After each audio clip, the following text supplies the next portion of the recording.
Hi friends, family, and everybody else. My name is Aaron, and today we'll be reviewing AKG's noise-canceling headphones, the N700 NC M2s. I know, it's a terrible name, right?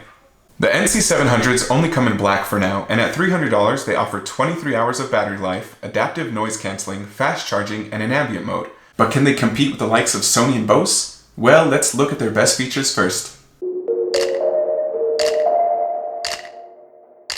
When it comes to headphones like these, the most important feature is always their sound quality. And fortunately, the N700s sound pretty damn good. Though I will say that straight out of the box, I thought that they sounded just okay, and it wasn't until I tweaked the equalizer through the AKG app that I really started enjoying the sound. Since I've been working from home a lot lately, like millions of other people, I've been listening to a ton of music, podcasts, and audiobooks while working. And thankfully, these headphones last long enough for me to get nearly through an entire work week without recharging them. So I'm getting right around 20 hours per charge.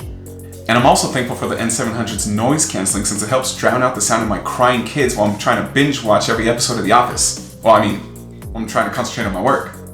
The noise cancelling does well enough to reduce most noises and sounds, though it's not really on Bose's and Sony's level yet. And also, they do come with this pretty sweet carrying case. The NC700's first just okay feature is the overall comfort that they provide. Well, at least for my big head. Because after a couple hours of use, they do cause a little bit of aching, mostly because they're a little too tight for me.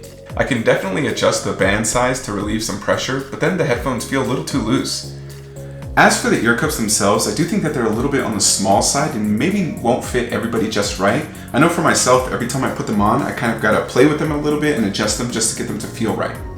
Also, and I know this is going to sound super nitpicky, but if you hang them around your neck and you want to swivel them around so that they can lay flat against your chest, you can only swivel them out so that the speakers are facing outward, and for whatever reason I always tend to want to turn it inward so that the speakers are against my chest, but you can't do that with these things. The last just okay feature is the accompanying app. I mean, it works and it lets you adjust the equalizer and change between the talk through and ambient modes, but that's it. You can do those two things and nothing else. The only bad thing that I don't really like with these headphones is their buttons. On the right ear cup, there's a power switch which functions pretty well, and there's also a button that lets you cycle through the different audio modes, such as noise cancelling, talk through, and the ambient mode. But for whatever reason, the button only allows you to cycle between two modes at a time. The button will always have noise cancelling, and then via the app you can also assign to it either the talk through mode or ambient mode. And once you select whichever one you choose, the only way to turn on the other mode is to go back into the app. Like they couldn't figure out how to let you cycle between all three modes. You know I can push a button twice, right?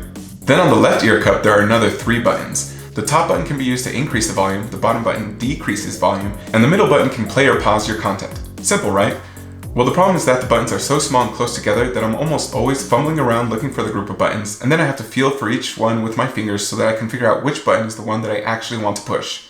On top of that, the top and bottom buttons can be held down for a couple seconds to skip tracks or to go back. But with the bottom button, I found that I can almost never get it to go to the previous track because I have to hold the button down for so long that by the time it registers the long press, the current song is already several seconds in. And so instead of going back to the track before it, it restarts the current track. So overall, I think the N700s are a solid pair of headphones that offer good sound, great battery life, and decent noise cancelling. But they could use some refinement when it comes to comfortability and those funky buttons.